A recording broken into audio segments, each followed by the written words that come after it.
de forma muito difícil. Eu não sei, todo mundo está ouvindo legal? Então, assim, dizer para vocês que hoje o trabalho, né, do atendimento educacional especializado, ele é bem difícil, ele se torna difícil em função do distanciamento, né, porque nós temos muitos alunos que precisam dessa mediação direta.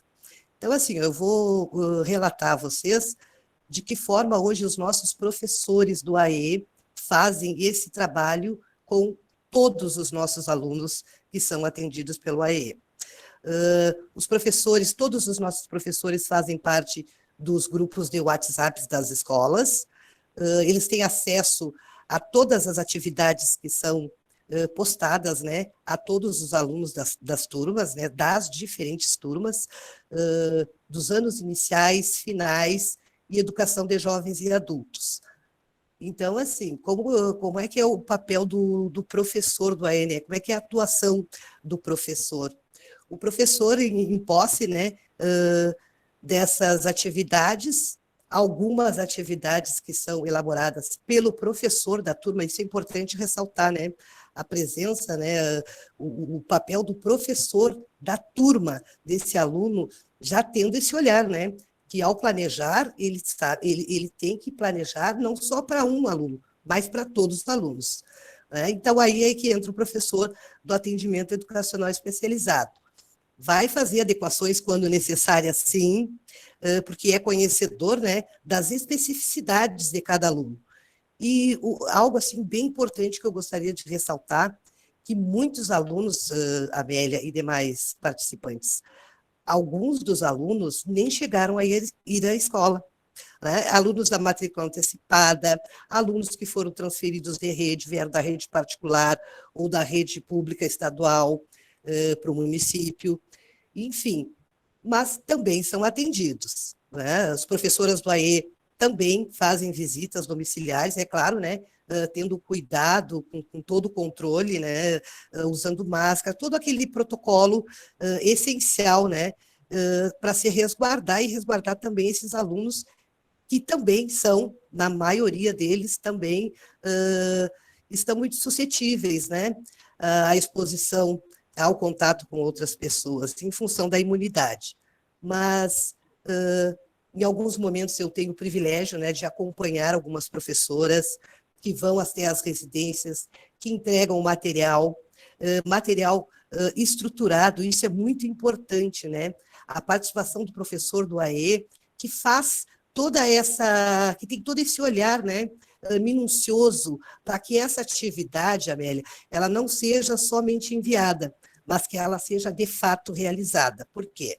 Porque o professor, ele conhece, né? O professor, ele conhece as potencialidades desse aluno. Então, é em cima das potencialidades, é em cima daquela devolutiva que ele consegue nos dar, é que as atividades são estruturadas. Então, assim, ressaltar o brilhante trabalho, né, das nossas professoras do AE, e que não é fácil, porque muitos alunos, eles precisam da mediação direta. E até uma das professoras me relatando que antes do aluno fazer a atividade, ela precisa fazer uma videoconferência com ele para tentar acalmá-lo, né? Então, isso é muito legal. E a participação dos pais. Eu recebo muitos vídeos, muitas fotos, as pessoas postam também nos grupos, né, das escolas, os alunos desenvolvendo as atividades, né? Então, isso é um retorno legal. Isso nos faz acreditar que eles estão, sim, sendo atendidos nas suas especificidades, que de forma alguma, né, isso não nos representaria deixá-los de lado, né? E dizer, sim, a secretaria sempre com esse olhar, Amélia, olhar esse que eu aprendi contigo, né? Tu foste, sim, a grande mentora, né? Tu foste a mulher que deu luz, que deu vida a esse processo da inclusão no nosso município. E eu fico muito faceira, assim, eu fico feliz, eu fico orgulhosa de tê-la como minha coordenadora, né? Aprendi muitíssimo contigo, né? Assim como com as demais, mas tu fostes a pioneira, né? Então, a ti nós agradecemos, né? Todo esse trabalho hoje que vem sendo feito no município de Bagé, muito se deve a ti, né? Que foi a pioneira, que foi aquela mulher que desbravou esses caminhos. E que nós, com muito orgulho, né, tentamos seguir naquela linha humanizada, na linha assim, de conhecer o aluno, de valorizar, de trabalhar em cima das potencialidades, de fazer um material estruturado, isso é muito importante, né? E tu também tivesse uma participação conosco em formação, com os professores, né? E o mais importante, professores dos anos finais. Então, assim, Amélia, eu fico à disposição de vocês.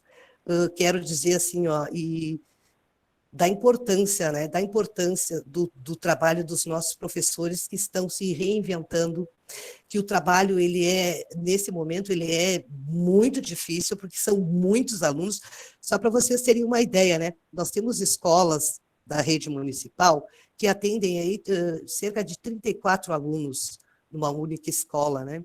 Então, vejam bem, para o professor planejar, juntamente com o professor da sala de aula, fazer as adequações para cada um desses alunos, porque cada um é um, e cada um aprende da sua maneira, do seu jeito, utilizando outros recursos, recursos esses que a gente sabe que são importantes para que eles consigam, de fato, desenvolver aquilo que é proposto. Eu fico à disposição. Quero dizer também que os nossos contamos também, foi uma ação da Secretaria Municipal de Educação, as videoaulas, que nós contamos também com as nossas intérpretes, que fazem, né, a interpretação de tudo aquilo que os professores estão propondo, com bom alcance, tem um alcance muito legal aos nossos estudantes. Temos também, né, que destacar a Escola Bidart, que é a escola onde nós tivemos assim, ó, essa iniciativa, né, em função da necessidade da comunidade surda de estarem, sim, juntos, né? Então, uma coisa que eu preciso sempre dizer, que não é um processo segregatório, né? Porque nós não temos turma só de alunos surdos. Nós temos, sim, alunos surdos da pré-escola ao 9º ano. Né? No 6º ano, nós temos 2 alunos juntos, né? Temos cada aluno com seu intérprete. A intérprete Eliege, ela fez parte dessa caminhada, né? Porque esteve lá no Bidart conosco. Então, assim, nós buscamos, né, Amaélia, da melhor forma, atender a todos os alunos, indiferente da deficiência, né? Todos eles têm que serem alcançados. E nesse momento, que é bastante difícil, que a gente tem que se reinventar, que a gente tem que ter um planejamento mais rigoroso, né, para que, de fato, esses alunos sejam atendidos. Esse olhar, nós temos esse olhar, nós temos essa preocupação, sabemos o quão difícil é para todos nós, né? Agora, tu imagina para esses alunos. Mas, enfim, o retorno está sendo positivo. Os pais também nos enviam, né, fotos, vídeos com os alunos, com os nossos alunos do atendimento educacional especializado realizando essas atividades, e isso eu acho assim, ó, de grande importância, porque a aproximação também do pai, né, dos pais nesse processo, e que às vezes ficava delegado somente à escola, né, que esse trabalho fosse realizado, hoje não mais.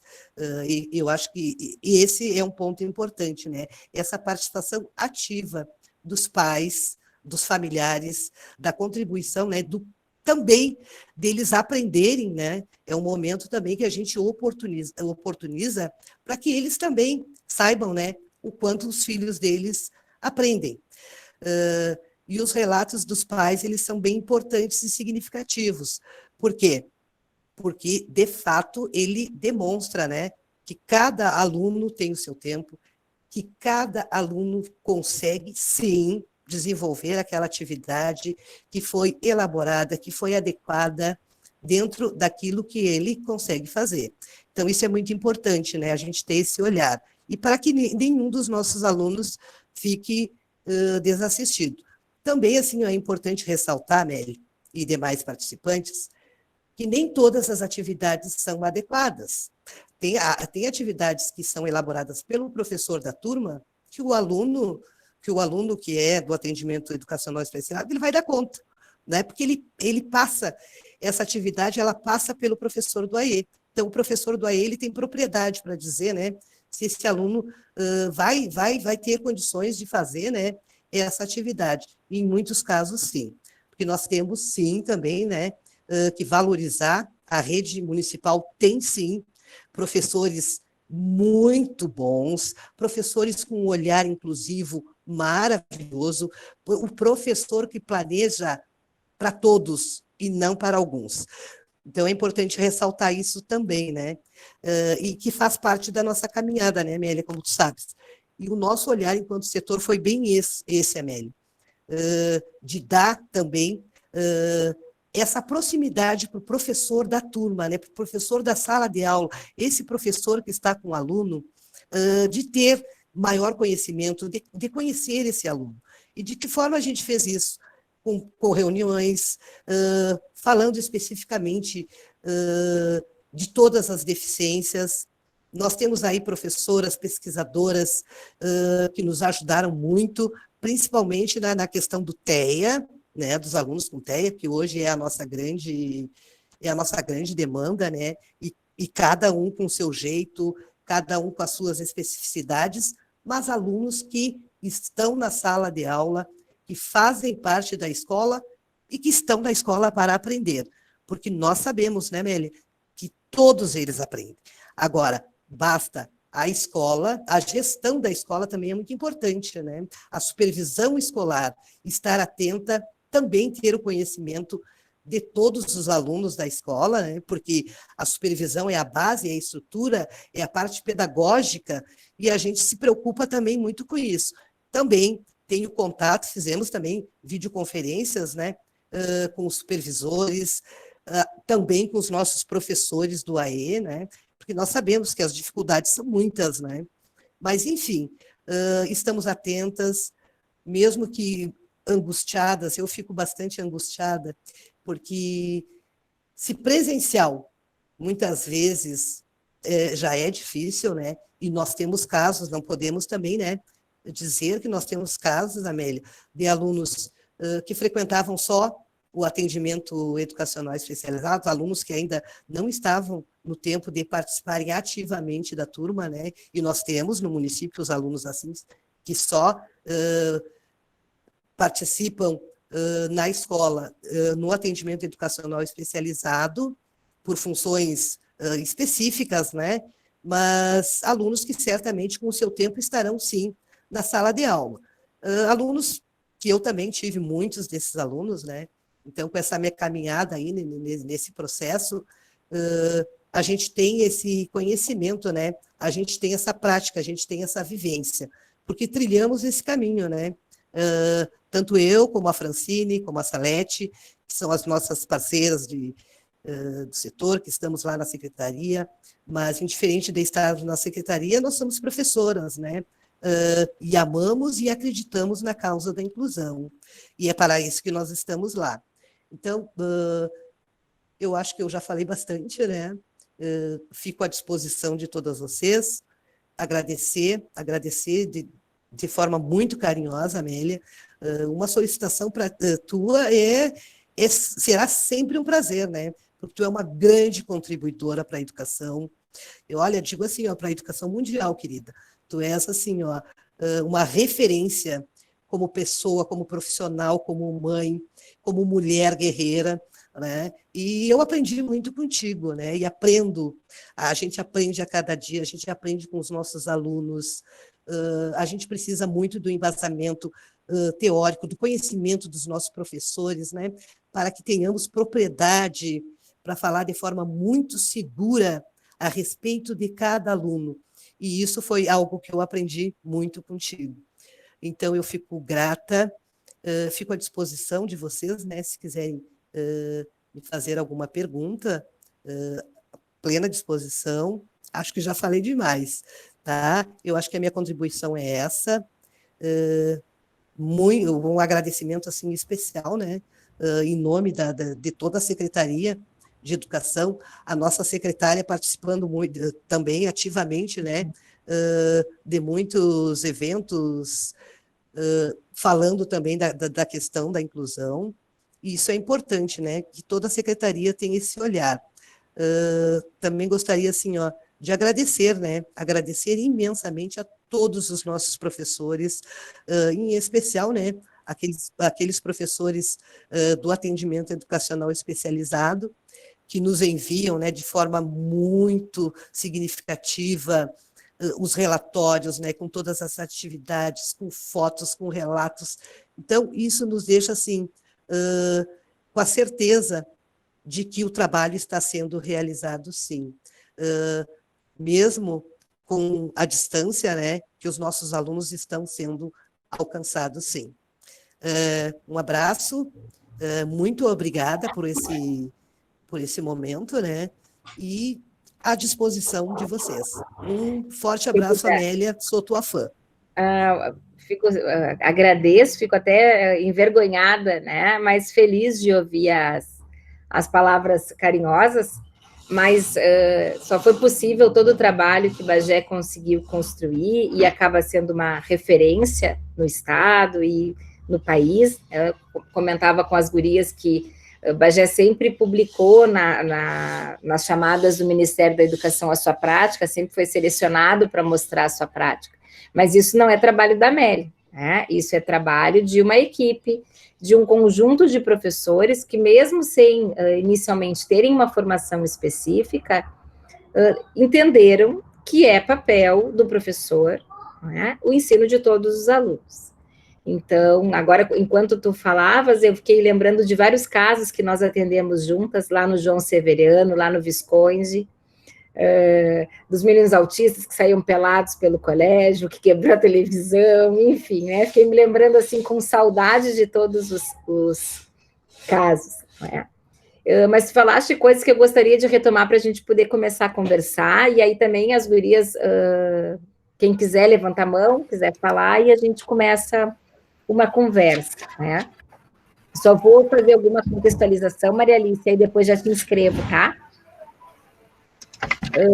Primeiro, gurias, assim, quando a professora Mara faz um pouco assim dessa retomada, Bagé recebeu, assim como a maioria dos municípios do Brasil, em 2003, né, não, 2003, não, 2005, em 2005, recurso para implantar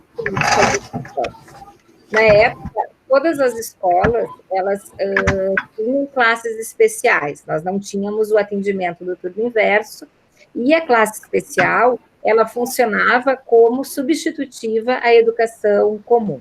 Isso é um primeiro conceito que acho que é interessante nós conversarmos, que a educação especial hoje, ela é complementar, ela é uma abordagem transversal da educação infantil ao ensino superior, e ela complementa o processo de escolarização que deve ser feito na escola comum. E aí, nesta época, o movimento foi trabalhar muito a formação dos professores e trabalhar muito com a Constituição. Bom, que novo espaço é esse? Que vai, qual é o papel deste espaço, das salas de recursos multifuncionais? As escolas, o governo disponibilizou muito dinheiro para Bagé, nós éramos um município muito contemplado do ponto de vista de recurso orçamentário, e eu sempre falo que não se faz inclusão sem recurso, e infelizmente, não é? Desde o governo, talvez Dilma, nós fomos perdendo esses recursos, né? Tivemos mais recursos até o governo que antecedeu ao governo Dilma. Por quê? Porque tínhamos, inclusive, uma Secretaria de Educação Especial no governo. Então, eu já quero chamar a atenção, e vocês devem ter lido isso também no relatório da Unesco, as gurias leram para hoje o relatório da Unesco, que acabou de sair, sobre a situação da inclusão no mundo, né, Mara? E aí, vocês vão perceber o quanto é importante o investimento governamental, né? E essa era uma questão que nós trabalhávamos muito quando eu fui a coordenadora da inclusão, justamente para os gestores.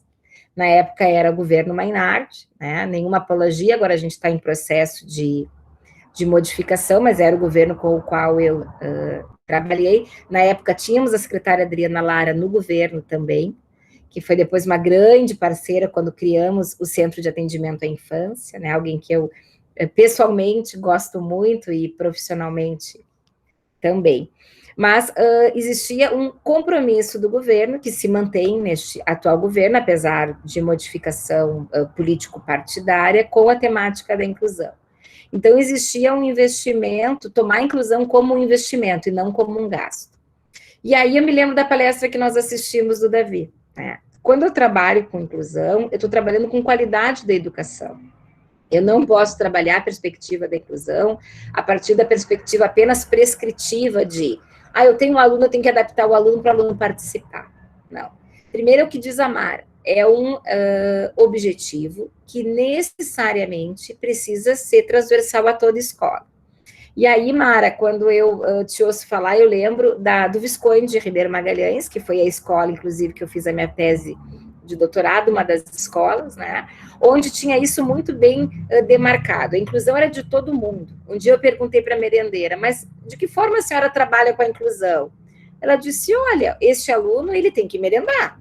Então, quando ele veio merendar, a merenda também tem que ser acessível a ele. E era uma situação de um menino que precisava ser tudo triturado. Então, ela organizava toda a merenda, ao invés de dizer, não, tu não vai merendar, ou tu traz a merenda de casa, ela também adaptava a merenda, né? Ou talvez não adaptasse, ela construía uma merenda que fosse atender a necessidade do aluno. E aí, gurias, mais uma coisa que eu fico pensando, assim, para falar para vocês, né? Hoje mesmo eu conversei um pouco com a Maria Alice, ela disse que tem muitas dúvidas, muitas questões, e aproveitando a ótima conversa com a Mara. Inclusão significa eu dar respostas às necessidades dos estudantes. Então, a gente tem que sair do tudo ou nada, né? Nós sempre falávamos muito disso lá na secretaria, né, Mara? Com aquela ideia de, bom, todo mundo tem que ficar o tempo todo na escola, e nós dizíamos, não. Nós tínhamos um caso, inclusive, lembra, Mara, que a mãe recebia até a mãe tinha uma redução da carga horária de trabalho, porque tem um aluno com deficiência. E aí, chegava um momento que o menino se desorganizava e eu orientava as gurias. Quando estiver extremamente desorganizado e que vai acabar se expondo, né, porque a gente tem que ter um cuidado de que algumas crianças, principalmente as que têm evolução psicótica, as crianças autistas não verbais, que têm um espectro do autismo mais pronunciado, as dificuldades, por se desorganizarem psiquicamente, né, do ponto de vista comportamental, também se expõem. Porque as pessoas ficam com medo. Nessa escola, desse caso, a secretária dizia, eu tenho medo de apanhar dela. Te lembra, Mara? Né? E nós chamávamos a mãe para a mãe buscar o menino antes do horário. Né? E a mãe brigava conosco, dizia que isso não era inclusão, e nós dizíamos, tem que ser bom para o teu filho. Tá? Tem que ser bom para todos nós. Mas, claro que num momento inicial, talvez, ela percebesse como nós querendo...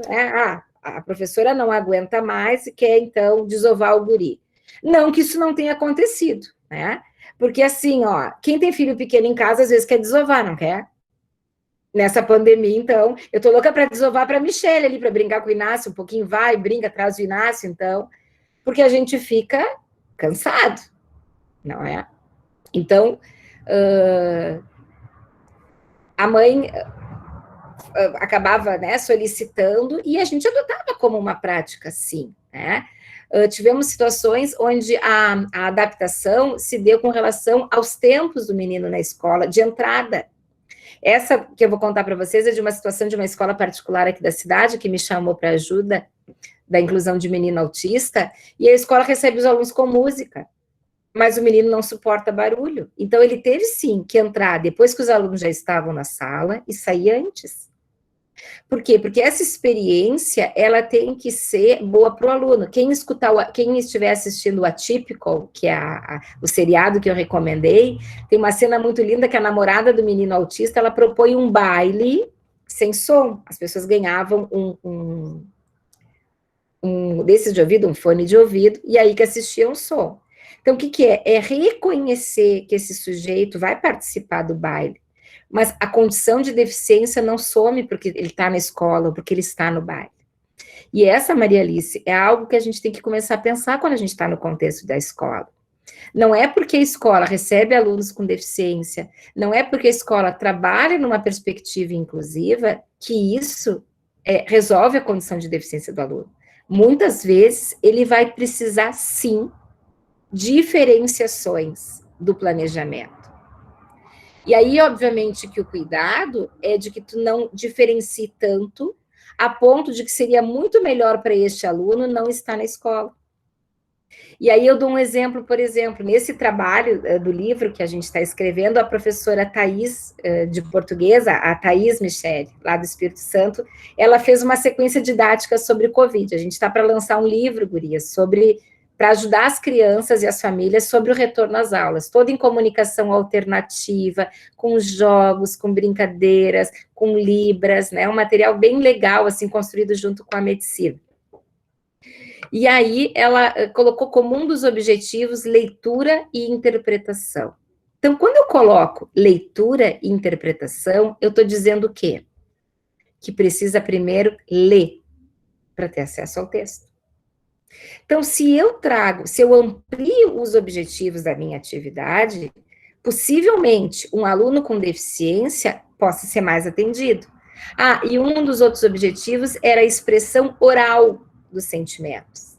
Então, quando eu coloco objetivo expressão oral, eu estou dizendo que cabe nesta aula quem lê e quem fala. Mas a expressão não precisa ser oral. Ela pode ser uma expressão gráfica, ela pode ser uma expressão sinestésica, eu posso modelar, eu posso desenhar, eu posso recortar, eu posso ligar.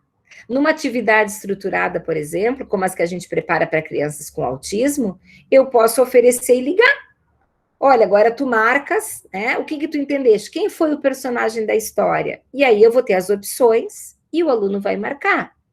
Para uma criança, por exemplo, com não verbal, que faça uso de comunicação alternativa, que use uma prancha de comunicação, essa criança pode apontar.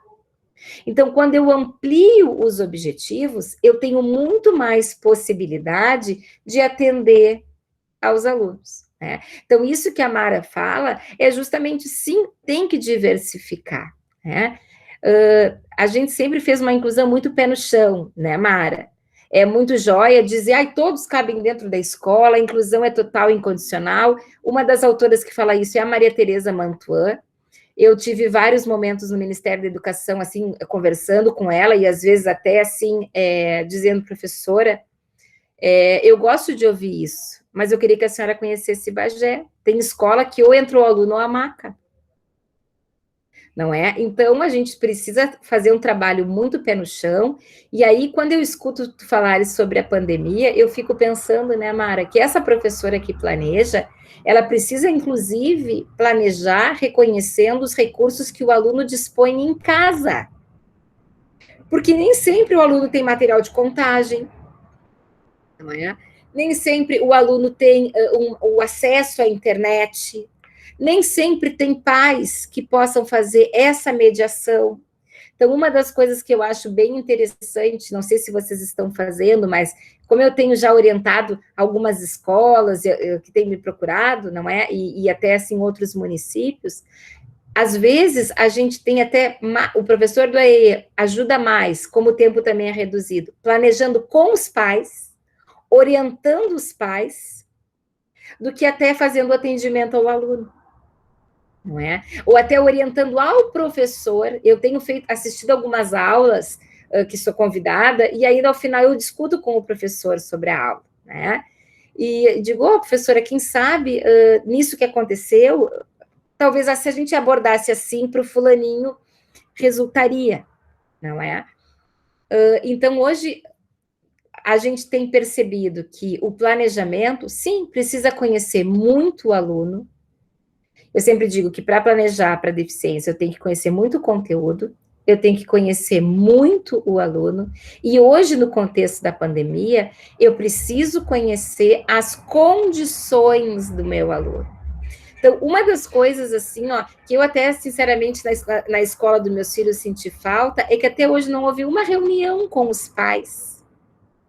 A gente vai, está na aula, eu sou uma mãe super presente, né? Não marco nada, não saio.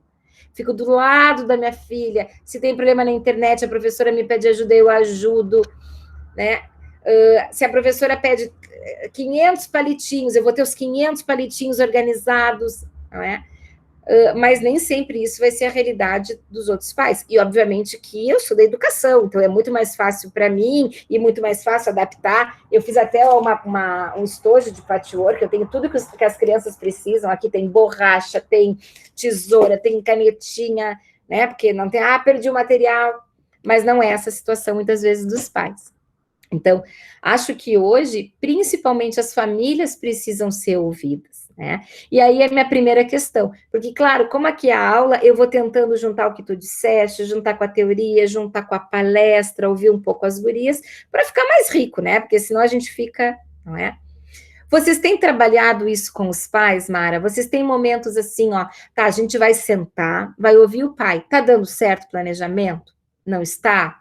Que recursos? O que o senhor acha? Porque eu vejo assim pelos meus filhos, né? A Lelê, ela tem muita dificuldade de manter a atenção. Então, eu tenho que ficar junto dizendo, não pinoteia na cadeira. Aí eu troco a cadeira, porque essa aqui ela fica domando a cadeira, acho que vai ser ginete a guria. Não é? Aí chega uma hora que ela está cansada, então eu fico sustentando a atenção dela. Tem momentos que a professora está perguntando para os outros coleguinhas, eu fico, bom, agora tu responde aqui com a mamãe, né? Óbvio que os professores são de uma criatividade, gurias, né? Porque assim como, apesar de eu ter sentido falta da reunião, para mim não interferiria em nada, porque a Lelê se alfabetizou, está conseguindo, a professora, se tem festa junina, se veste festa junina, enfeita a casa, é uma coisa assim que está tirando do próprio bolso, inclusive, eu creio que devam estar tirando do próprio bolso. Então, assim, só reconhecimento mesmo, né, Mara? Porque o que essas gurias fazem é... Mas eu pergunto, os pais, e aí, claro, com relação à escola das crianças, possivelmente com os alunos com deficiência acontece isso, mas estou dizendo dos pais em geral, porque hoje a adaptação do material, pensar uma aula acessível, não é só para aluno com deficiência. E aí vocês vão ver que no relatório da Unesco, a inclusão, ela está relacionada às questões de minorias étnicas, às questões religiosas, às questões relacionadas ao sexo, não é? E hoje nós temos que fazer um planejamento considerando o fator da desigualdade social, que possivelmente tem impactos para o acesso à internet, para o domínio dos materiais. Então, isso eu queria ouvir um pouco de ti, Mara. Se tu pudesse abordar isso, né? E se tu pudesse também explicar como é que está organizado o atendimento educacional especializado no município. Quantas salas de recursos, quantos professores, todas as escolas têm sala de recurso ou têm as itinerâncias. Se nesse momento os tutores que antes acompanhavam as crianças estão participando das atividades, né? Porque agora, por exemplo, eu orientei semana passada Uruguaiana, e aí era um caso bem interessante, onde nós entendemos que o tutor é que talvez fosse a pessoa que tivesse mais vínculo com o aluno para fazer a mediação da aula online, porque ele não estava conseguindo trabalhar com a professora, não estava conseguindo trabalhar com a turma, justamente porque era um aluno novo na escola. Só que ele já tinha vínculo com o tutor. Então, entendemos que, neste momento, quem poderia realizar as atividades era o tutor. Então, quero te ouvir, e aí depois a Maria Alice pediu a palavra, vou abrir para ela.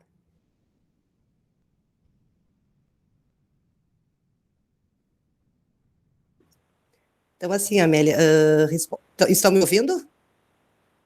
Então, assim, ó, respondendo esse teu questionamento, né, bem importante, né, o que a gente tem enquanto devolutiva, né, dessa questão da orientação para os pais, né, que isso é de suma importância. E como eu te falei, né, nós temos muito retorno dos pais, da participação dos pais. É óbvio, né, que nós temos diversas famílias, nós temos um contexto social bem desigual, né? Se a gente fizer um comparativo de uma criança, vou citar aqui assim, da Escola Visconde para uma criança lá do Habitar, lá do Prado Velho, obviamente, né? Que a estruturação, que as condições financeiras, que o próprio espaço dessa criança, com certeza ele é diferenciado, né? E nós temos esse olhar.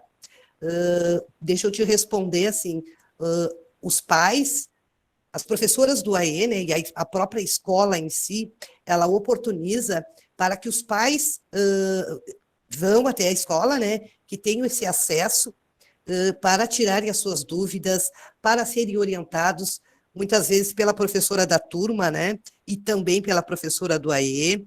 Eles têm um momento que eles se dirigem à escola para buscar as atividades, eles têm um momento para fazerem a devolutiva também dessas atividades. Então, as escolas se estruturam assim. Obviamente que nem todos dão retorno, nem todos, nós não temos essa precisão, né, de dizer que todos dão retorno. A maioria, sim, a maioria eu acredito que sim. Mas então cabe à escola, né, a gestão da escola, o olhar da escola, porque como bem tu falaste aí, a inclusão ela não é, né, a inclusão ela não é de um, ela é de todos os alunos. E o professor e a escola, como um todo, ela tem que ter esse olhar, né? Essa nossa caminhada é justamente para isso, né, Amélia? E dizer, sim, que essa troca, né, de experiências, de informações entre os professores, entre a escola e a família, ela acontece sim. E até porque os pais têm muitas dificuldades, né? Tu mesmo, que és uma profissional da área da educação, com os teus filhos, a gente já tem dificuldade, né? Eu com a minha neta hoje, né? Mas, enfim, é um momento difícil, os pais, às vezes, não têm esse conhecimento, alguns têm mais propriedade, outros nenhuma propriedade, então, são pais que precisam ser orientados, são pais que precisam ser estimulados, essa é a palavra, né? E nós temos caso, Amélia, que de fato, né, o aluno não tem nem material, mas isso é uma coisa que a gente já tem esse olhar, né? E eu sempre pergunto para as professoras e as professoras do AE e a própria escola, elas também destinam, né, esses materiais necessários para as atividades, né? Material de contagem, e as atividades elas são muito práticas, né? E com materiais acessíveis, com coisas que as crianças têm em casa, tipo papelão, tampinha de garrafa, palitos. Então, e isso é importante também, a gente ter esse olhar que nem todos têm o acesso, né? E que nem todos têm a mesma condição social, a mesma condição financeira, não tem uma família que tenha esse olhar mais. Nós temos pais que não conseguem, que não são alfabetizados. Nós temos essa realidade dos nossos alunos, das nossas escolas. Enfim, e aí fica difícil, né? Bom, aí essa intermediação, ela é direta com o professor da turma, com a gestão da escola e com a participação do professor do AE. Muitas vezes, Amélia, é necessário, sim, antes da atividade ser entregue a esse aluno, né, que se faça toda uma fala, né, que se passe todas as informações para os pais que vão estar auxiliando, né, para a realização dessa atividade, e às vezes, talvez eles nem consigam, né? Essa é a realidade. Então, assim, ó, como tu diz, fazer inclusão, fazer educação é ter pé no chão, né? E a gente não tem. Hoje tu sabes, né? Todos nós somos sabedores, e eu sempre digo isso nas minhas falas, né? Hoje a educação ela capenga, né? Hoje nós não temos recursos destinados especificamente, né? Especificamente para o atendimento educacional especializado. Tu sabes que essa política ela parou, né? Bagé, que teve esse momento, assim, esse auge, né? Do investimento seguro, do investimento com materiais, com a estruturação de todas as salas de recursos que nós temos hoje no município, né? E eu quero, já respondendo a tua pergunta, te dizer que hoje nós temos 39 professores do atendimento educacional especializado, alguns itinerando, principalmente na educação infantil, há essa necessidade em função da grande demanda e da falta de profissionais que nós temos nessa área, né?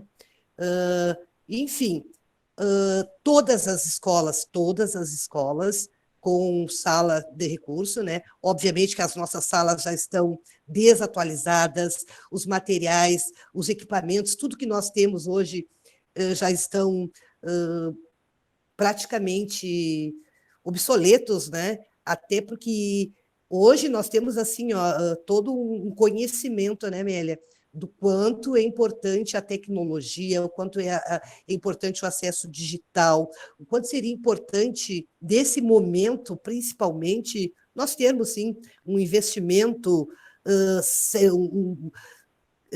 como é que eu posso, qual o termo que eu posso dizer? Que tenha realmente esse olhar, né? Que tenha esse olhar para a educação. E, infelizmente, o momento que nós vivemos hoje, atual, ele não contempla esse investimento, né, tão necessário na educação. E também me reporto, né, à questão das salas de recursos. E quero te dizer, sim, que nós, enquanto secretaria, enquanto setor, fizemos, sim, vários projetos e enviamos para o Ministério da Educação. Um dos projetos era esse, Amélia, a revitalização de todas as nossas salas de recursos, e ele foi muito bem aceito, mas não tivemos a devolutiva, enfim, com esse investimento. Mas nós temos esse olhar, temos essa preocupação, e isso nos angustia muito, não só a mim, eu acredito que a todos os professores. Nesse momento, é um momento difícil, já estava difícil, né? Então, agora muito mais. As políticas públicas também praticamente não sendo respeitadas, né? E essa tua fala me representa muito, quando tu dizes que a inclusão não é só do aluno com deficiência.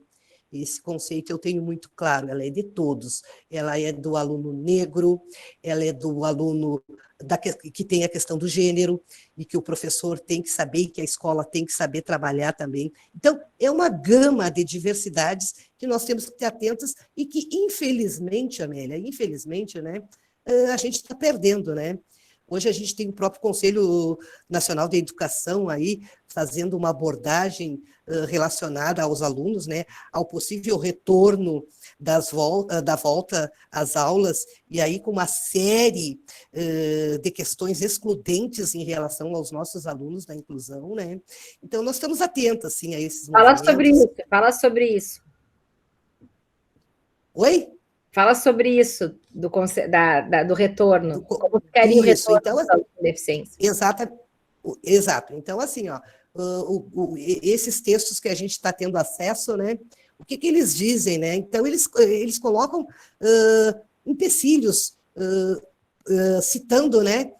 Nomeando os alunos do atendimento educacional especializado, principalmente em função os alunos surdos, em função da máscara, que precisa de toda uma caracterização, os nossos alunos autistas não verbais, aqueles que têm a dificuldade, né, sensorial, que não vão, e de repente até nem vão fazer uso da máscara, né, ou poderão, muitos vão fazer. Então, assim, ó, na verdade, essa nota do conselho, ela vem assim, ó, de forma a extinguir. É como se os nossos alunos eles não tivessem como retornar, né? E isso é uma inverdade, porque tudo é trabalho, tudo é construção, cada um tem o seu tempo, e eu acho que isso aí seria um investimento de todos, né? E eu vi esse texto, né, de forma muito excludente, e isso me deixou bastante preocupada, não só a mim, mas os professores também do AE, que tiveram acesso, que têm acesso. Então, é isso, né, Amélia? E dizer, sim, que estaremos, sim, Bagé jamais vai aceitar esse regresso, né, regredir nas questões dos direitos de todas as pessoas, né?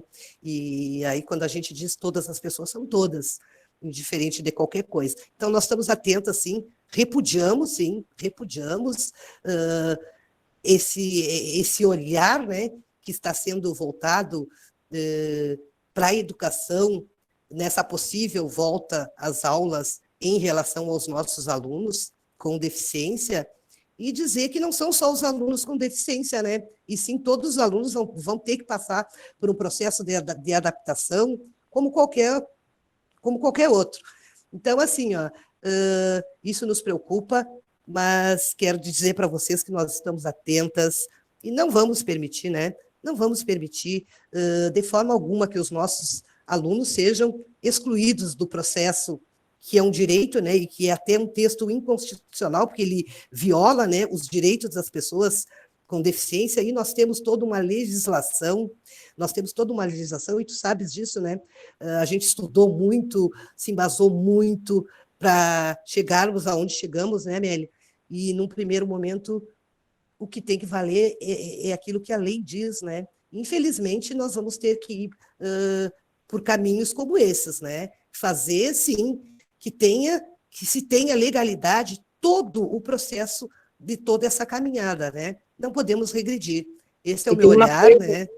Oi. Acho que desculpa te interromper, tem uma coisa que acho bem interessante com relação ao retorno para os alunos com deficiência, e aí envolve também uma questão que a gente discute aqui na disciplina, não é? Com relação à possibilidade de desenvolvimento destes alunos. Então, a aprendizagem é condicionante ao desenvolvimento. Então, imaginem crianças que são não verbais e que têm muito pouca troca social, troca cultural dentro de casa, justamente pelos aspectos que a Mara abordou, e as questões, pessoal, apesar de que durante muito tempo as teorias da carência cultural, elas foram até um pouco discutidas, mas não tem como nós negarmos que a condição social, a condição econômica, a condição cultural e de escolarização dos pais, ela é determinante, sim, no acesso à informação e escolarização por parte dos filhos, né?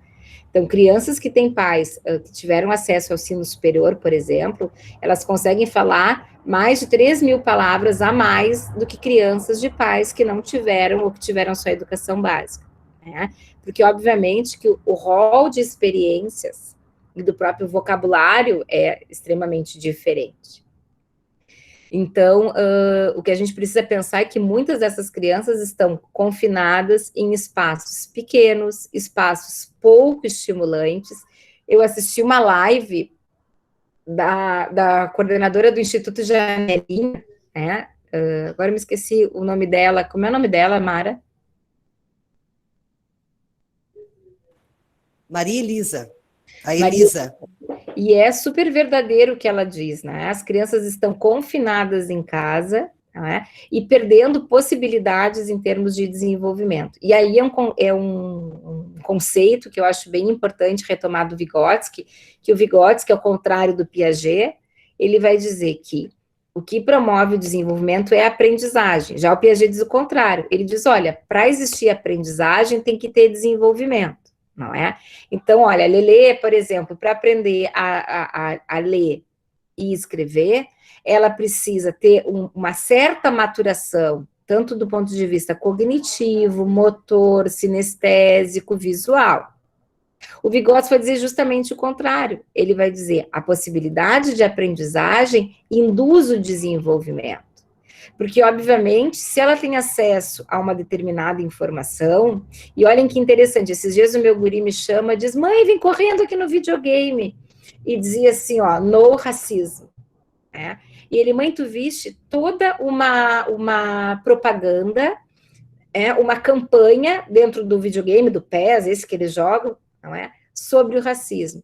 O que quer dizer isso? Quer dizer, esse sujeito, ele incorpora a inclusão como um valor, ele incorpora a inclusão, as questões da diferença. A Lelê fez um boa noite, tudo bem, bom dia, acho que foi para a Cássia, mas o que é isso? Como é que uma criança aprende Libras? Como é que o João consegue ter a percepção das questões sobre o racismo? É porque ele tem possibilidades de acesso à informação, ele tem possibilidade de acessar o conteúdo relacionado a essa informação, não é? E, obviamente, ele vai ter todo um modo de lidar com a questão muito diferente de quem nunca teve acesso, né? Então, a gente vê, por exemplo, a Lelê no processo de alfabetização. Hoje, tem várias famílias silábicas que a professora não ensinou, mas ela já lê, por quê? Porque ela está tendo acesso a jogos, né, que eu convido para jogar, mas não pensem que ela joga assim de bom grado, né? Às vezes eu obrigo a jogar, não, agora tu vai jogar o jogo de letra, porque, bom, aí também é a intencionalidade dos pais. Eu, neste momento, eu não posso dizer que a professora Raquel que é responsável pela escolarização do meu filho, eu é que sou responsável. A gente está vivendo um momento que é extremamente atípico.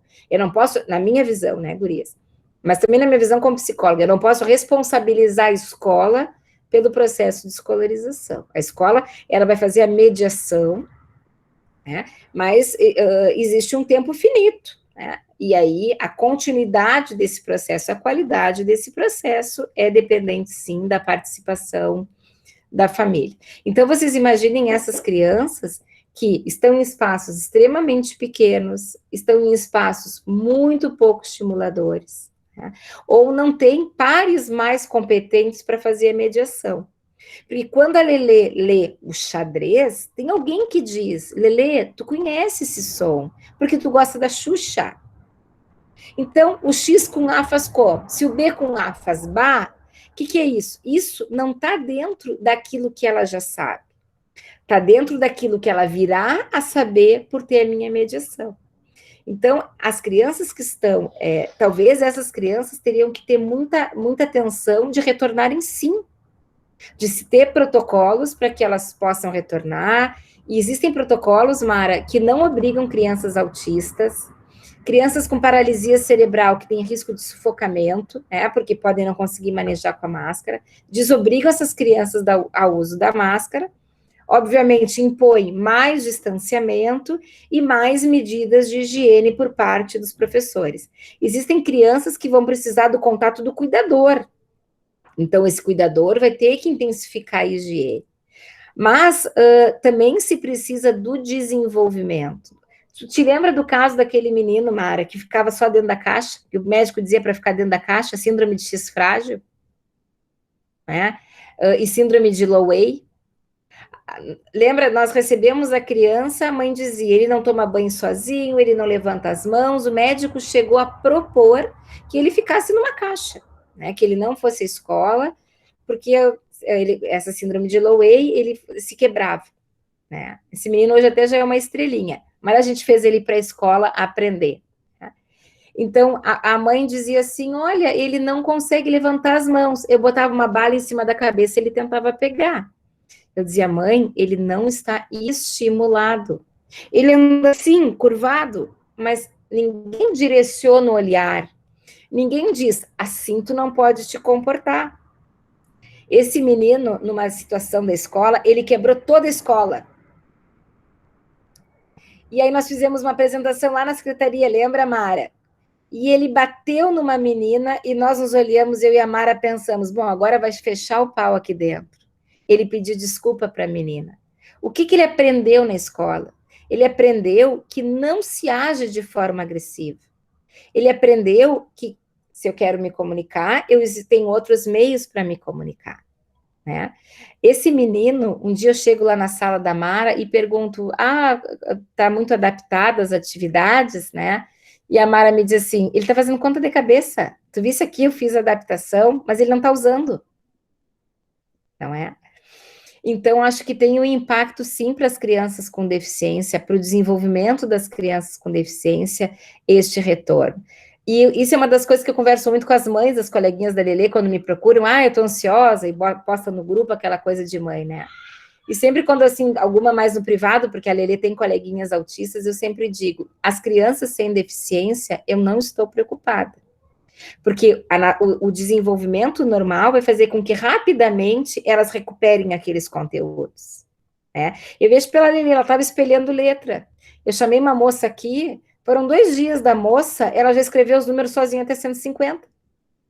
Agora, as crianças que precisam da estimulação e que precisam de uma mediação mais estruturada vão ter dificuldade. Então, concordo contigo, assim, Mara, acho que o município, as escolas particulares, enfim, vão precisar pensar protocolos para receber essas crianças e continuar, porque senão isso vai obstruir e vai gerar o que Vygotsky chama de uma deficiência secundária. O que é isso? Um conjunto de outros sintomas ou de outros comportamentos que não fazem parte da condição de deficiência, mas surgem pela falta de estímulo, pela falta de oportunidade de aprendizagem. Maria Alice, te passo a palavra. Não, bem rapidinho, assim, eu acho que no fundo, tudo que eu tinha de dúvida, né, assim, claro que é uma caminhada. E professora Mara, eu sou de Dom Pedrito, sou professora da rede básica, trabalho 18 anos no ensino fundamental e médio, No médio, eu tenho uma classe excluída, que é a educação de jovens e adultos, que é exclusão em massa, mais ou menos assim, pelas políticas públicas, né? E no ensino regular eu tenho alguns alunos incluídos. A minha pergunta é, nessa fase de pandemia, tá? Como a professora da disciplina de matemática e de ciências, ela elabora, ela faz seu planejamento para os alunos ditos não especiais e faz para os especiais, certo? É ela que promove essa tarefa ou é a professora da sala de recursos, ou é revisado por alguém? Como é que é feito? Como é que chega essa tarefa até esse aluno especial? Eu tenho, em especial, assim, um recortezinho, eu tenho 2 alunos com deficiência intelectual. Eu estou enviando material físico. Aí a minha filha vai e leva para mim, e eu tenho feito tarefas, como diz a professora Amélia, os pais são analfabetos, acho que tem alguma deficiência que eu também não sei, não sou capaz de avaliar, em hipótese alguma determinar. Não tive retorno ainda, mandei a primeira tarefa, porque faz 15 dias que eu mandei a tarefa, e hoje choveu, eles moram meio que retirado, então o carro não tem acesso para a gente chegar. E eu personalizo aquela tarefa. Além de eu pensar nas habilidades, como diz a professora que eu conheço, eu personalizo com bombom, com cartãozinho, com todas aquelas questões que eu faço para os outros também, que recebe material físico e não tem acesso à internet. Mas para eles eu faço esse material. Como que vocês fazem? Maria Alice, um prazer falar contigo, né? Eu estive em Dom Pedrito, eu não sei se eu fui convidada pela Associação dos Pais dos Autistas, então nós também fizemos uma exposição, né? Toda uma fala, todo um relato do trabalho que é desenvolvido em Bagé. Não sei se tu estavas, mas a maioria dos professores da rede de Dom Pedrito estava. Então, assim, ó, deixa eu responder a tua pergunta. Como é que chega essa atividade, né? Se é o professor do AE, se é o professor da turma. Primeiramente, é o professor da turma. Lembra que eu falei lá inicialmente que os nossos professores do AE, eles estão em todos os grupos de WhatsApp, das escolas, de todas as turmas, enfim, o professor vai postar, vai entrar em contato com o professor do AE, né, para ver se há a necessidade dessa adequação para um determinado aluno, e se houver, né, porque o professor que tem essa tarefa, o professor da turma, o professor regente da turma, que conhece esse aluno, né, se ele tem, e tem que ter esse conhecimento do aluno, ele vai saber que na hora de planejar que ele vai ter que usar um outro tipo de recurso, né, que ele tem que atender às especificidades desse aluno. Então, assim, ó, se o professor, ao planejar e ao passar pelo AE, pela supervisão da escola, se houver necessidade de adequação, sim, tá, Maria Alice? Então, esse é o procedimento das escolas, é que o aluno, que a atividade seja realizada e estruturada pelo professor, né? O professor é que vai, indiferente de ser anos iniciais, anos finais, ele vai fazer essa atividade, ele vai propor essa atividade e ela tem que estar não que tenha, né? Porque a gente também tem a realidade de professores que não têm esse olhar, né? Isso é uma realidade também. Nem todos os professores têm esse conhecimento e têm esse olhar. Alguns sim, outros não. E, enfim, mas se houver sim a necessidade dessa atividade que está sendo proposta para a turma, veja bem, ela não é proposta somente para o aluno do AEE, né? Ela é para a turma, porque ele faz parte dessa turma. Então, a atividade ela vai passar pelo AE, né? E se houver, sim, a necessidade da adequação do material mais estruturado, enfim, o professor do AE dá esse suporte, sim, ao professor da turma, ok? E os professores também têm esse contato direto, né, com os professores do AE, e os professores do AE também têm esse contato direto com os pais. Então, é toda uma estrutura, né, para que, de fato, esses alunos sejam atendidos. Bom, conseguimos com todos Nem sempre, né? Nem Não. sempre, porque isso é a realidade, né? A gente não pode fazer de conta ou dizer que todos conseguem. Não, nem sempre. E é como a professora Amélia falou, né? A questão do estímulo, né? Isso é de suma importância. E nós temos alunos muito difíceis. Nós temos alunos com questões bem severas. E, de fato, nesse momento, talvez esses alunos não consigam realizar com a mediação dos pais, né? Mas o que eu digo também, inclusão, né, professora? O ofertar. Quando tu ofertas uma atividade a um aluno, tu estás ofertando a possibilidade de desenvolver, de fazer com que esse aluno se desenvolva. E para que isso aconteça, há sim que se ter todo um conhecimento, toda uma estruturação a respeito desse aluno. E aí, como eu falei, eu não sei se vocês lembram, né, só que nós temos alunos que não chegaram a frequentar a aula. O professor da turma não conheceu, o professor do AE não conheceu esse aluno. E deixa eu só fazer assim dar um breve exemplo de uma situação de hoje. Ontem, uma das professoras do AE me telefonou de um aluno que fez matrícula antecipada, um aluno com paralisia cerebral, mas com baita potencial. Sabe, Amélia, aqueles alunos com paralisia cerebral, assim, ó, e eu, enquanto professora de educação física, eu sempre tive esse amor, esse encantamento, né, pelas crianças com paralisia cerebral, porque a questão do desenvolvimento dessas crianças, das possibilidades que antes eram negadas, Amélia, e que, graças a Deus, com esse advento da inclusão, a gente pôde, né, perceber e fazer valer, sim, as potencialidades dessas crianças. E essa professora me convidava, Amélia, para que eu fosse à casa desse aluno, porque a mãe entrou em contato com a escola, né? E a escola deu esse retorno, e ao dar esse retorno, esse aluno disse que lembrava de mim, né? Ela falou o meu nome, né? A mãe, e ele disse, eu lembro da prof. Sabe de onde é que ele lembra de mim, Amélia? Na corrida fantástica. Ele era um aluno participante, e eu sempre vibrando muito, né? E nessa época que ele participou desse evento, porque ele é um aluno atendido pela PAI, esse aluno estava fora da escola, Amélia.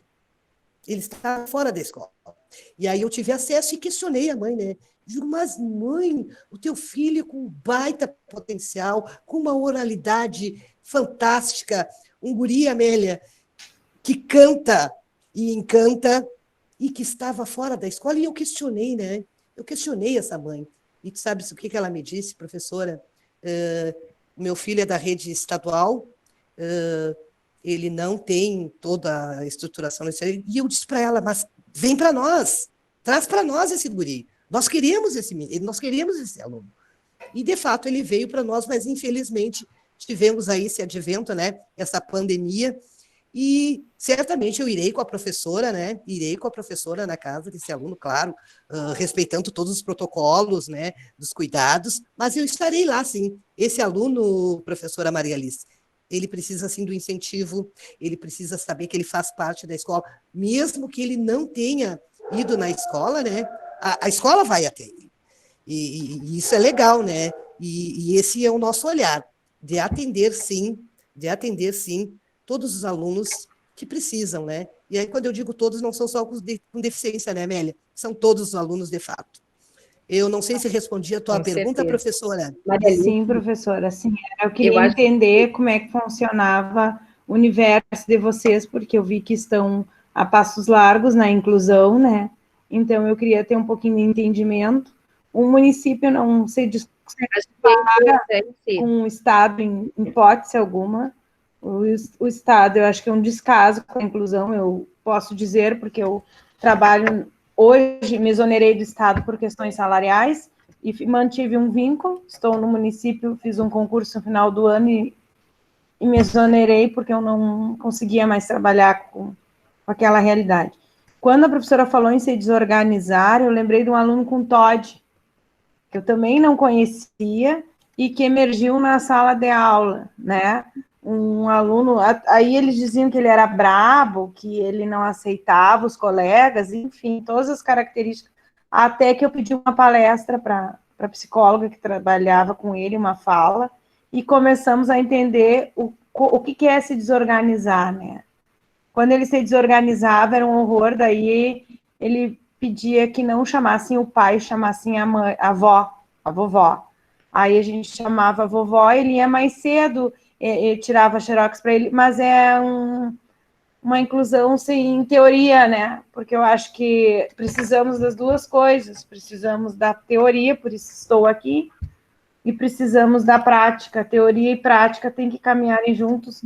Para isso, a academia é importante para os professores da rede básica, quando os governos não dão suporte de formação das questões da inclusão, né? Então, a academia vai ser o nosso espaço de formação, mesmo que do fim para o começo, eu acho, não sei, mas eu acho que só de ter interesse, de modificar a minha prática, e de estar estudando um pouquinho a inclusão, e com esse monte de falas, assim, a gente vai conseguindo abrir um pouco o olhar e entendendo. Também compartilho da ideia da professora Amélia, que eu tenho uma filha em casa, que às vezes nas tarefas eu sou graduada em ciências do primeiro grau, com habilitação em matemática, trabalhei 18 anos nessa escola com 6º ano, e ela está no 6º ano, e eu tenho 6º ano, e às vezes... Então, tu imagina uma família que, né, você comprou computador, você comprou os fones para ela, os melhores, o meu é esse, né? Se estruturou para que ela tivesse um espaço, você comprou uma escrivania, todo o material está ali, impressora, a gente acorda, já passa e liga a impressora, porque é a hora que ela precisar imprimir. E quem não tem? E quem não pode? E o espaço esse? Todas as manhãs eu me questiono isso, sabe? E é difícil, mas vamos seguir. E assim, eu tenho feito material físico. Outra forma personalizada, professora, fechada, que eu até anotei aqui, uma proposta metodológica nem sempre serve para todos os alunos. O Classroom, para nós mestrandas, serve. É o melhor espaço. Mas serve para todos os alunos do Estado? Eu não teria que ter um ambiente diferenciado, seja quem migrar para o Classroom, que ótimo, mas quem não conseguir migrar, ele não teria que ter outra oportunidade de aprendizagem? Para ter noção, eu só, na noite, na educação de jovens e adultos, que eu trabalho há 17 anos, no ensino médio, eu tenho tido 0, o meu N tem sido 0 no Meet. Eu faço o Meet e me angustia. Começa a me dar uma coisa, não aparece ninguém. Isso que eu convenci eles, eu chamei, liguei, chamei no Whats, usei da atividade, usei de tudo. Então, não eu enxerguei a fala de vocês, tudo que eu já vivi. Assim. Muito obrigada, professora Mara. Eu não pude estar na sua fala, foi lá no CTG Herança Paternal, não foi? Porque a escola não liberou, eu estava no Estado naquele momento. Então, eu não fui, tá, professora? Maria, eu vou recuperar uma questão da tua fala, que aí eu acho que atende a todas, que é sobre a questão do planejamento no contexto de inclusão. Nós depois, em alguns momentos de alguns textos, nós vamos discutir isso, tá? Mas o que é importante, gurias, que vocês tenham em mente? Quem é que planeja? Primeiro, qual é o papel? Acho que a gente tem que pensar assim, quais são os papéis na escola? Qual é o papel do professor regente da turma? É o ensino do conteúdo. Ele se formou para isso, ele fez uma graduação. Então, o planejamento do conteúdo não pode ser relegado ao professor do apoio. Sabes por quê? Porque imaginem assim, ó, eu planejar física, o que eu vou errar... Hoje o João está no 4º ano, o João é apaixonado pelas professoras de português e de matemática, ficaram até nossas amigas, porque ele tudo me diz, manda para tia, eu fiquei amiga da tia, agora até vou fazer um desses tudo, que uma das professoras fez aniversário para fazer um drive, entregar na casa da professora. Mas assim, ó, a professora, ela estudou Amélia, a didática do conteúdo. Amélia, querida, Oi. deixa eu só te fazer uma pergunta. Tu queres que eu permaneça ou nesse momento tu queres ficar só com os teus... Eu quero que tu com os fique, teus... se tu pode ficar até Ah, o final. mas com certeza. Não, eu gostaria de saber.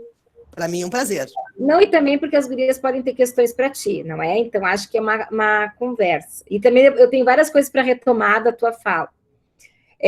Então, agora me perdi um pouco. Assim, então, o professor, ele tem a didática do conteúdo, né? Como se ensina a matemática, quer dizer, ele tem a compreensão de como um aluno processa aquele tipo de conhecimento científico e ele domina o conhecimento. Então, é ele que tem que pensar o que precisa ser ensinado.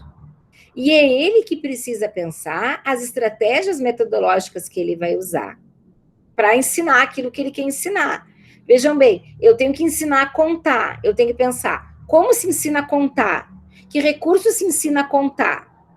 O que ocorre é que dentro dessa turma eu tenho alunos que têm características de aprendizagem que se diferem das características de aprendizagem que eu aprendi nos bancos universitários. Aí tem duas coisas, Maria Alice. Primeiro, a inclusão tem que passar a ser tema dos professores do ensino comum. Já é, né? Estou anotando tudo, por isso que eu dou umas paradinhas, assim, tá? Não. Mas quando eu falo Maria Alice, estou falando para todas, né? Porque não, mas eu estou adorando. Falo que daí a gente vai lembrando. Não é? Então, esse professor, quando ele for planejar, ele tem que planejar a partir da característica do conteúdo, que tipo de material, que tipo de estratégia. Mas aí ele tem um aluno que tem uma característica de aprendizagem diferente, né, daquela para a qual ele foi formado. E isso, gurias, cada vez está sendo mais escasso. Por exemplo, hoje a gente tem um curso de Química na Unipampa, que é uma referência nacional, porque os alunos têm 3 disciplinas de inclusão. Então, a gente trabalha a produção de materiais, a gente trabalha a parte mais teórico-conceitual, a gente trabalha a parte do planejamento. Tanto que, na hora de falar para a PIB de ano da URGS, chamam a nós. Então, cada vez mais o processo de formação de professores vai estar atravessado pela inclusão. E eu tenho defendido que todas as áreas do conhecimento, no direito, porque se tu vai discutir direito, tem que discutir direito da pessoa com deficiência. Na arquitetura, porque hoje a gente tem leis de acessibilidade arquitetônica. Enfim, né? Mas aí, onde é que vai entrar o professor do AEE? Não vai ser ele planejar para o aluno, vai ser ele planejar com o professor que estratégias metodológicas podem ser adotadas no planejamento do professor, que é isso que eu fiz com a professora Thais. Então, a professora Thais colocou lá como objetivo ler, interpretar e expressar oralmente. Eu disse, olha, professora, vamos ampliar o objetivo. Talvez, ao invés de se expressar, só expressar o que compreendeu. E aí nós vamos diversificar aonde? Nos recursos e materiais que nós vamos utilizar em sala para que eles possam demonstrar. Vocês viram? Eu não sei nada quais são os objetivos da BNCC para português, para o 4º ano. A professora escreveu um texto lá, muito lindo, uma história, e propôs atividades aos professores. Fez a proposição de uma sequência didática. Então, que direito tenho eu de dizer para a professora o que se ensina? Agora, colaborativamente, eu vou sentar com a professora e vou tentar ajustar, ampliar os objetivos. Por quê? Porque eu conheço da especificidade. Vamos pensar assim, ó, eu trabalho muito com cegos. Então, eu trabalho muito com audiodescrição. Mas eu sei que nem sempre, gurias, a audiodescrição vai ajudar a aprendizagem dos alunos. Eu já falei isso na última aula. Porque muitas vezes eu tenho que audiodescrever algo que não faz parte da vivência do aluno. Então, se eu vou descrever algo que tem um termo técnico, o aluno só vai ouvir, mas ele não vai conseguir compreender. Então, eu tenho que chegar para a professora e dizer, olha, para além de tu descreveres, professora, organiza um material tátil. Ah, tu queres mostrar os diferentes tipos de gráficos. Então, talvez tu tenha que mostrar tatilmente um gráfico de torre, um gráfico de pizza, para o aluno conseguir ter a percepção do conceito que tu estás abordando. Quem vai trazer isso é o professor do AEE. E por que também a gente tem que pensar qual é o papel do professor do AEE?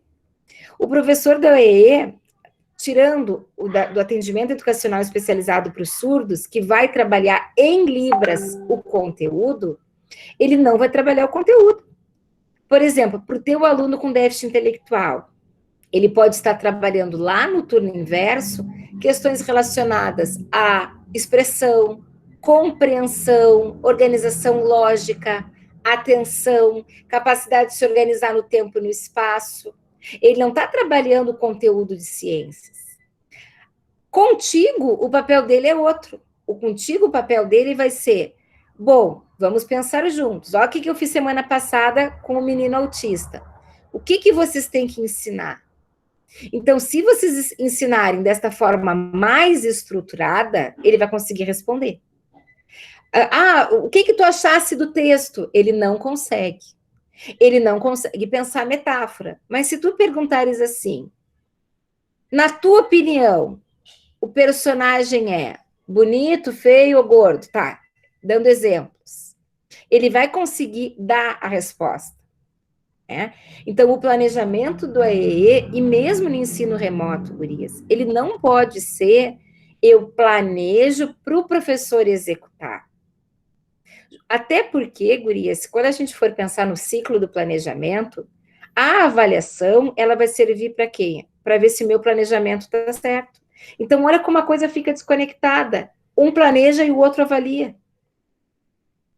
Muitas vezes é isso. A professora do AEE planeja. Aí vai lá, faz a avaliação do aluno na prova. O que adiantou planejar? Eu faço avaliação para ver se aquilo que eu estabeleci, o aluno está dando conta, ou se eu tenho que fazer ajustes, não é? Ou se eu tenho que reorganizar o ensino. Então, talvez a gente tenha que pensar na pandemia e fora da pandemia, mas talvez na pandemia, que sim, eu posso ter o atendimento educacional especializado remoto. Então, além do aluno ter a atividade com o professor regente, eu posso, o professor do AE pode organizar atividades. A gente estava trabalhando muito com a questão de classificação, com a questão de seriação. Eu vou mandar atividades entendendo que aquilo é o AE. E esse aluno vai participar na aula com as atividades de ciências, ou de português, ou de matemática. A questão é que quando o professor faz a mediação dessas atividades, dentro do planejamento, as necessidades, né, e características de aprendizagem desse aluno, elas precisam estar contempladas. O que não pode é assim, eu faço 2 planos para o trabalho lá de português. Num, os alunos têm que ler e interpretar. E no outro, eu faço só adaptado para o aluno. Porque foi a professora do AE que fez. Não. A gente precisa compreender que o planejamento do conteúdo é feito pelo professor do ensino comum, com apoio do professor do ensino regular. E aí tem um achado da minha tese de doutorado que diz assim, uma vez eu cheguei na sala da Mara e falei, como é que as gurias estão planejando sozinhas? Por quê? Porque só o fato da Mara estar ali semanalmente, porque lá funcionava assim, as gurias planejavam a aula, né, sentavam com a Mara e discutiam o planejamento com a Mara. E a Mara ia sugerindo, usa esse material, ajusta aqui, melhora ali, não é? Só que de tanto a Mara fazer isso, as gurias iam se apropriando deste saber. Porque o saber da inclusão, ele não é o saber só do banco universitário, é o saber da experiência. Tu começa a ver com o aluno assim, foi muita atividade, vou diminuir.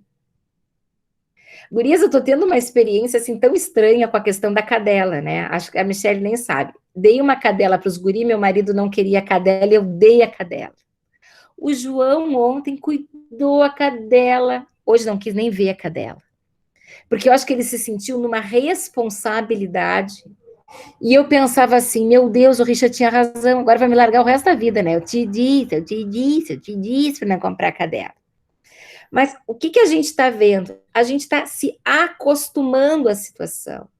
Então, o que eu tive que mostrar para o João? João, tu está sentindo ansiedade, tu está achando que tu vai ter que dar conta que a tua vida terminou, que agora é só cuidar dessa cadela, tá com a cadela no colo. Não. Então, eu estou fazendo ajustes na relação dele com a cadela. Hoje, por exemplo, eu disse, meu filho, tu não tem nenhuma obrigação com a cadela, se tu não tá a fim de brincar, brinca com outra coisa. Então, diariamente, eu estou ajustando essa relação.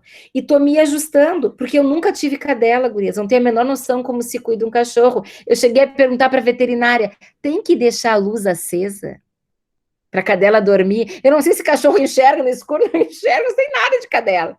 Né? O que é isso? A veterinária, ela faz isso, ela me ensina.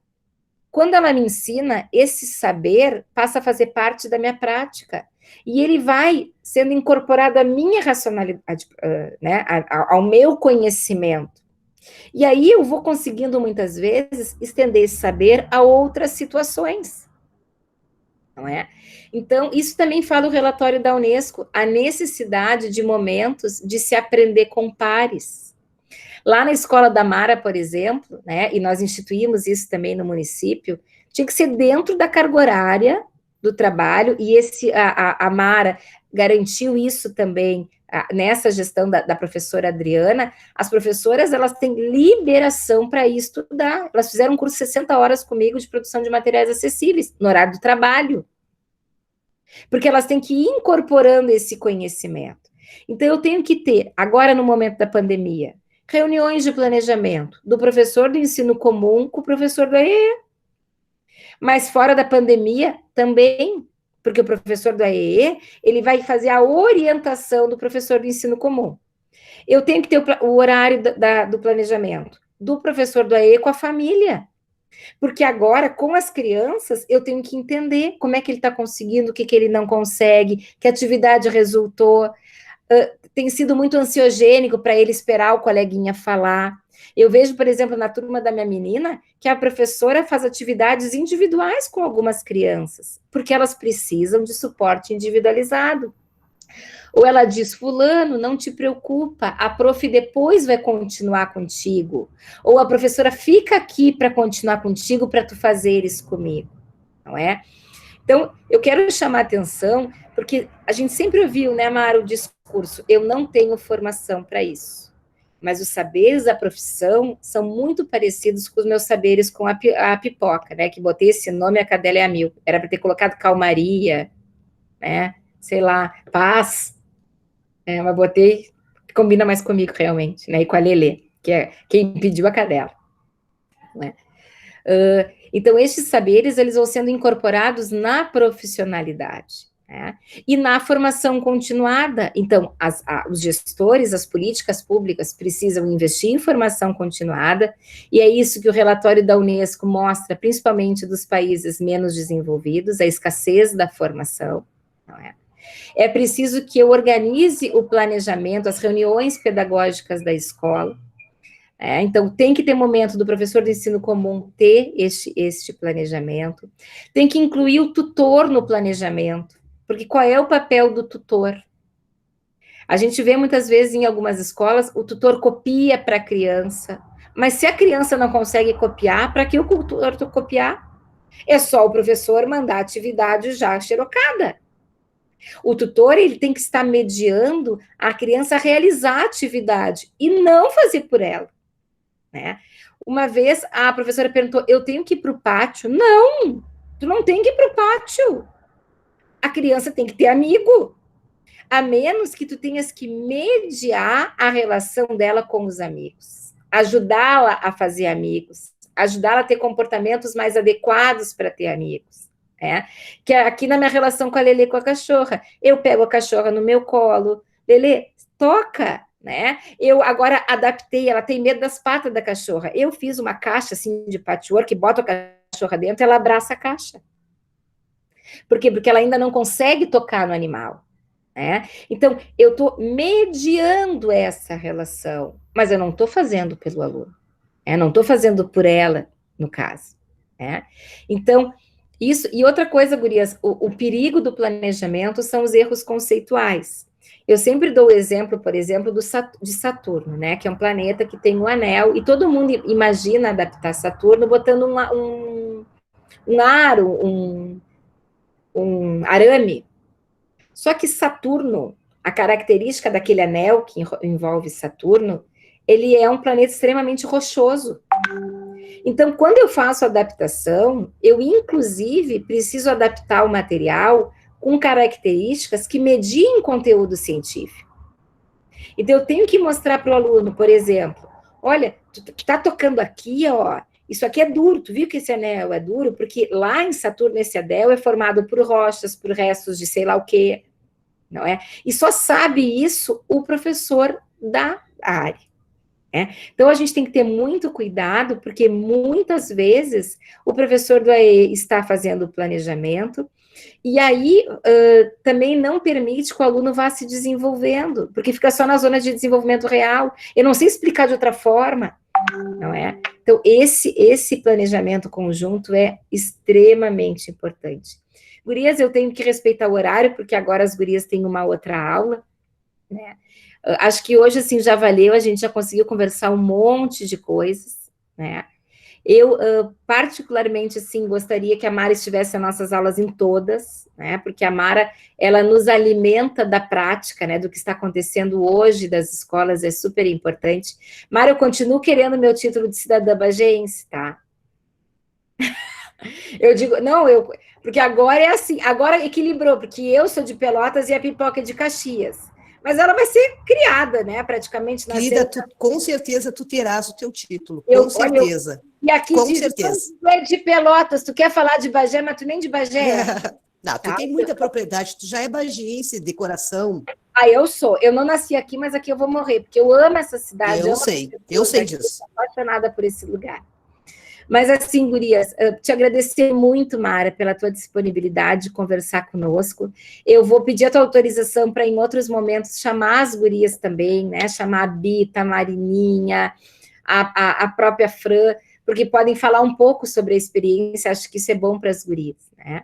Mas eu queria, assim, ó, só recuperar 3 coisas que eu acho bem importantes sobre o conceito de inclusão, né? A primeira é o que falou o Davi, inclusão é pertencimento. O aluno, ele tem que fazer parte da vida da escola, ele tem que participar das atividades da escola, né? Ele tem que ser parte, a escola também tem que pensar aquele aluno. E se a única pessoa que for pensar a situação do aluno for o professor do AEE, não está vendo inclusão. Né? Então, sempre quando me chamam, agora eu fui chamada em Uruguaiana, e as gurias disseram, Amélia, dá dicas. Eu falei, mas eu nem ouço vazar isso, porque eu não conheço o aluno, quem conhece o aluno são vocês. A dica que eu posso dar é, conversem, sentem junta e chamem a família, porque quem sabe do aluno é a família que sabe como ele lida melhor. Às vezes a gente não ouve a família. E aí a gente perde oportunidades valiosas. Mas em casa ele consegue, professora, é só fazer desse jeito. Então, a questão do pertencimento, porque não adianta nada eu ficar montando currículo, montando atividade acessível, e o aluno não anda sozinho na escola, não conhece a secretaria da escola, né? Os professores, ele não está no escopo de atuação dos professores. Então, essa questão do pertencimento.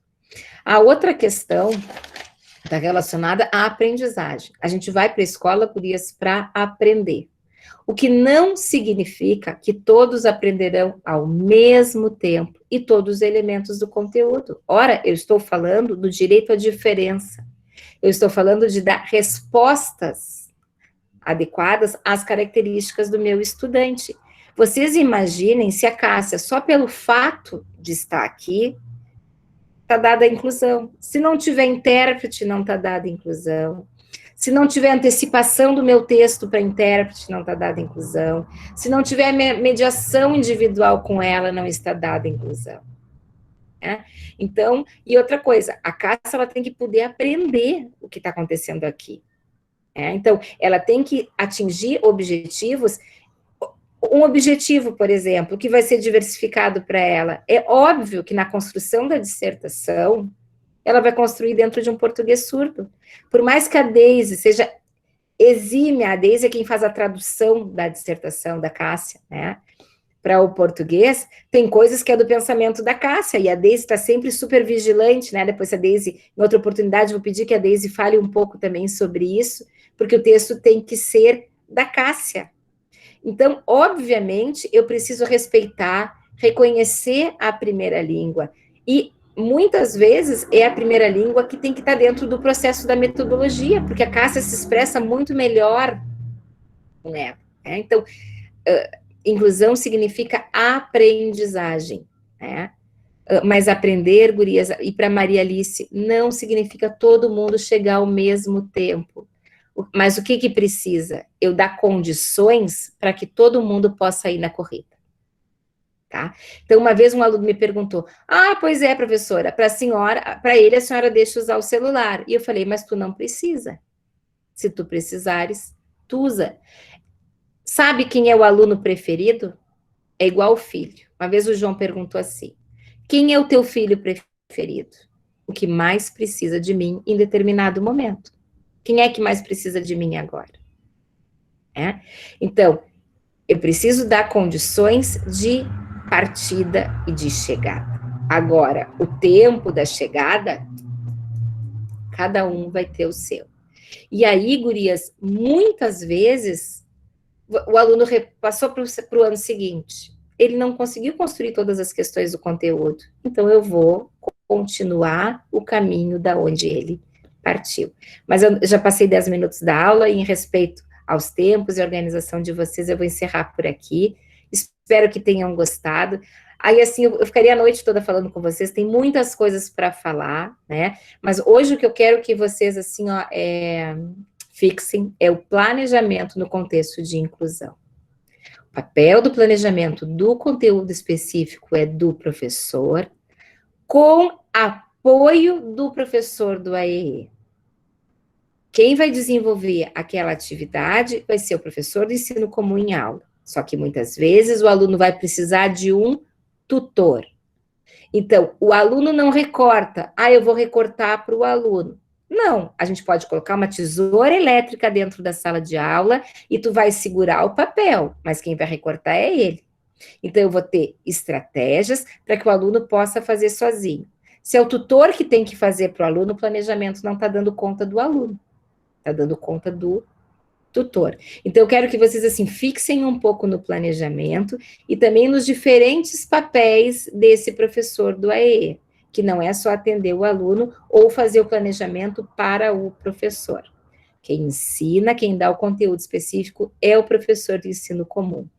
E quem apoia, quem discute estratégias, metodologias, quem prescreve tecnologias assistivas é o professor do AEE. Tá bom? Espero que tenham gostado do nosso encontro. Continuem lendo, estudando. As nossas conversas sempre serão assim, tá? A gente vai conversar. Não vou me ater ao texto, mas eu escolhi textos que vão permitir que vocês tenham condições de conversa, tá? Mara, milhões de beijos. Também estou aqui, tá? Se vocês precisarem de alguma coisa, se quiserem fazer uma conversa.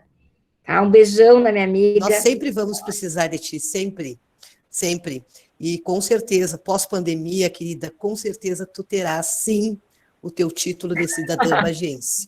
Tá? Então, pode mas ter eu não certeza. posso mudar o governo, né? Porque senão eu vou perder meu título. Não, com certeza, né? Precisamos. Amélia, deixa eu só finalizar, se tu me permite. Por favor.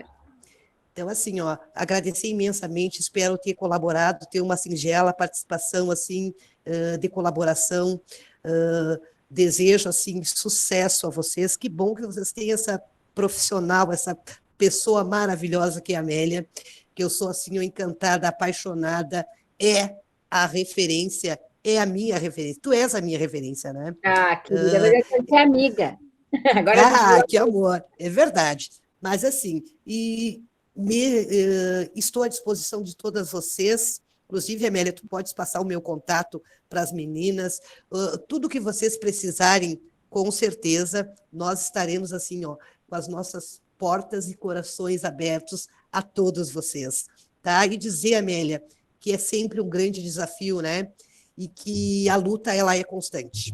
Ela é constante, mas a gente não pode permitir, né, que outras pessoas que não tenham esse conhecimento ou que não tenham esse amor pela causa da educação, porque quando a gente fala em educação, a gente fala para todos, e quero te dizer que eu sempre serei eternamente grata a ti por tudo o que tu me ensinaste, né? E foi uma caminhada compartilhada, foi uma caminhada de respeito, e que bom que hoje eu estou à frente desse trabalho, porque eu participei, né? Eu tenho essa trajetória, eu tenho essa caminhada, eu tenho esse conhecimento, eu tenho essa propriedade de estar à frente desse trabalho, querendo sempre defender e fazer, sim, valer o direito de todas as pessoas. O meu muito obrigada, assim, ó, Obrigada, encantada, e à tua disposição sempre. Um grande abraço. Obrigada. Gurias, na próxima aula a gente continua, já anotei várias coisas, né, mas acho que isso do planejamento, acho que isso com relação à pandemia, para as que estão tendo que fazer esse trabalho, me coloco à disposição para as escolas que precisem, das escolas que vocês estão atuando e que precisem desse auxílio, para a gente pensar essas questões, tá bom? Tenham todas uma boa noite, vou pedir licença para parar de gravar. Eu gravei, Tamara, eu posso te disponibilizar se tu quiseres, e vou encerrar a gravação, então, e vou fechar a sala, tá bem?